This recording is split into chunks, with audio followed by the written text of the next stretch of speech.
Hey, get up.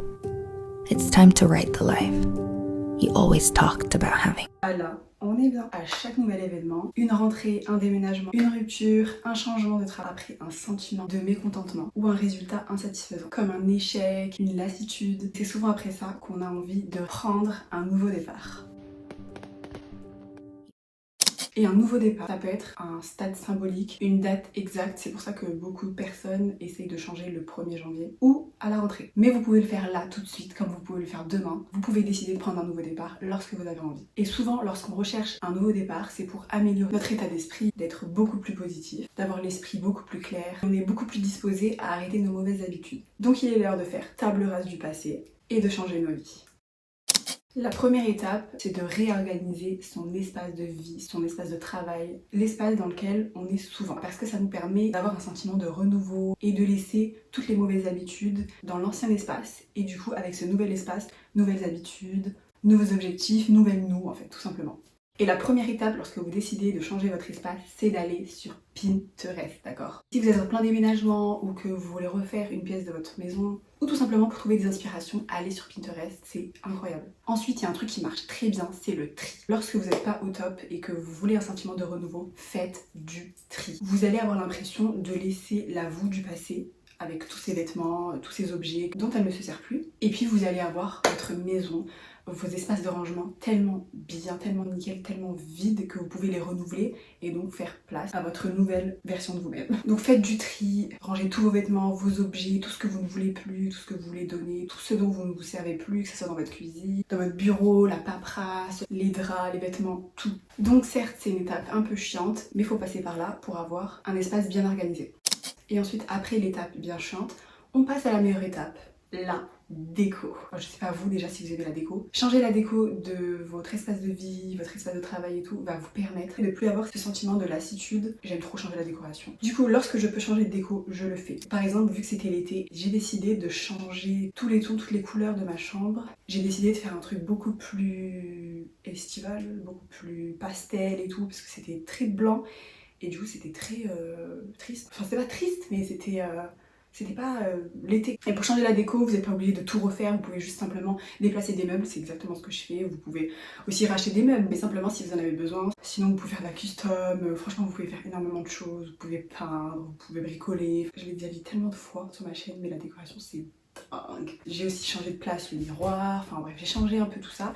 J'ai changé mon tapis, enfin j'ai changé plein de petits trucs, j'ai rajouté des trucs que j'avais déjà. J'ai aussi changé ma table de chevet, mais c'est une table de chevet que j'avais déjà. Je l'ai repeint. Après moi c'est parce que j'aime trop la décoration, donc ça me dérange pas du tout de faire ça. J'ai changé la déco sur ma commode. J'ai aussi changé les affiches. Et en fait ça me permet de me sentir mieux. Ça permet de plus avoir ce sentiment de lassitude et renouveler vos intentions, renouveler vos objectifs. Et je sais pas, en fait, tu te sens dans un endroit beaucoup plus neuf. J'ai aussi changé la disposition de mon lit, donc j'ai changé les couleurs de mes draps, juste pour que ça fasse un coup de neuf en fait. Enfin bref, c'est trop bien, je pourrais en parler des heures. Et ensuite, on passe à la deuxième étape, qui est de se créer des bonnes habitudes, des habitudes saines, qui vous rapprochent de vos objectifs, pour évidemment être la meilleure version de vous-même. Et pour ce qui est des nouvelles habitudes, il faut essayer, il faut réessayer, il faut tenter, il faut changer, modifier, jusqu'à ce que ça vous convienne tout simplement. Vous allez voir si vous avez des facilités là-dedans, si plutôt vous avez des difficultés. Vous allez voir ce qui vous plaît le plus. Si votre objectif c'est de faire du sport, n'hésitez pas à essayer tous les tranches horaires, d'y aller le matin, d'y aller l'après-midi, d'y aller même le soir pour voir ce qui vous convient tout simplement. N'essayez pas à tout prix d'avoir la routine de quelqu'un. Moi j'ai essayé d'y aller le matin, mais personnellement ça ne me convenait pas. Du coup j'ai essayé fin d'après-midi, ensuite j'ai essayé le soir, enfin j'ai tout essayé et j'ai vu ce qui me convenait tout simplement. Essayez aussi par exemple de faire ça 30 minutes tous les jours, 45 minutes tous les jours, ou bien de faire 2 heures tous les 2 ou 3 jours. Enfin bref, essayez tout simplement. Et ce qui vous convient, ce qui vous plaît le plus, adoptez-le. Faites ce qui vous plaît, faites en fonction de votre emploi du temps et dans tous vos objectifs, essayez d'y aller progressivement.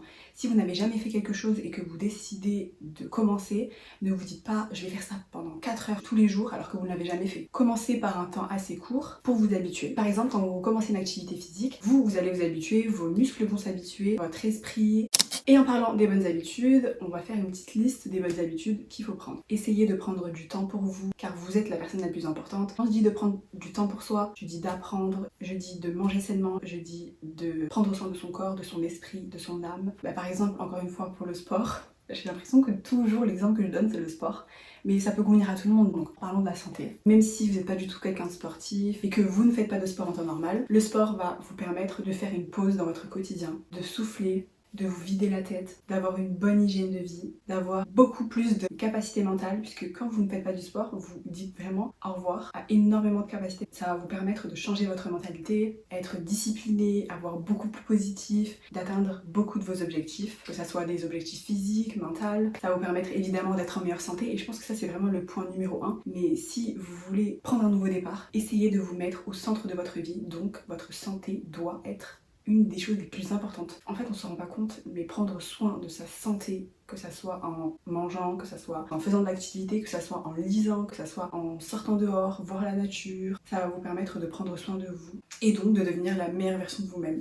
Et ensuite, l'étape numéro 3, c'est de planifier ces prochains jours, les prochaines semaines et les prochains mois. Avoir une vision globale de votre vie, de votre quotidien, va vous permettre d'être beaucoup plus organisé. Et planifier sa vie comporte de nombreux avantages. Vous allez savoir où vous allez, votre vie va avoir une clarté que vous n'avez pas avant. La planification de vos journées, de vos prochains mois, de vos prochaines semaines, va permettre de définir vos objectifs clairement. Et ça va vous donner une direction à suivre tout simplement. Vous n'allez pas être dans le flou, vous n'allez pas être dans un angoisse constant en vous disant mais qu'est-ce que je dois faire? Est-ce que je dois faire ça cette semaine ou plutôt la semaine prochaine? Est-ce que je dois faire ça 2 heures aujourd'hui ou 4 heures demain? Enfin en fait vous allez savoir où vous allez et vous allez beaucoup moins perdre votre temps. Ça va aussi vous permettre d'être beaucoup plus concentré dans vos tâches. Vu que tout est déjà organisé, tout est déjà planifié, pendant que vous êtes en train de réaliser une tâche, vous n'allez pas vous dire c'est vrai mais qu'est-ce que je dois faire dans 2 jours? Est-ce que la semaine prochaine j'ai tel rendez-vous? Ben non, parce que vous aurez déjà tout écrit et vous aurez l'esprit beaucoup plus clair. Ça va vous permettre aussi d'avoir une optimisation de votre emploi du temps, de vos ressources, que ça soit votre temps, votre argent, votre énergie, tout sera disposé de manière claire et efficace tout au long de vos journées et de vos semaines. Vous allez être beaucoup moins stressé puisque l'incertitude c'est ce qui provoque le plus de stress quand vous ne savez pas où est-ce que vous vous dirigez, lorsque vous ne savez pas ce que vous devez faire. Vous êtes dans un stress puisque vous avez l'impression de ne pas avancer, ce qui nous amène à parler de notre croissance personnelle. Lorsque vous avez un emploi du temps et que vous planifiez tout, vous allez vous connaître, vous allez connaître vos habitudes, vous allez identifier vos valeurs et du coup vous allez voir votre croissance personnelle. Vous allez voir que au début vous étiez là et que maintenant vous êtes ici, que vous avez avancé, parce que souvent on fait plein de choses mais on se rend pas compte qu'on a débuté à cet endroit, qu'un jour, que ce soit il y a 1 mois, 2 mois ou voire 1 an, on était à cet endroit et aujourd'hui on est ici.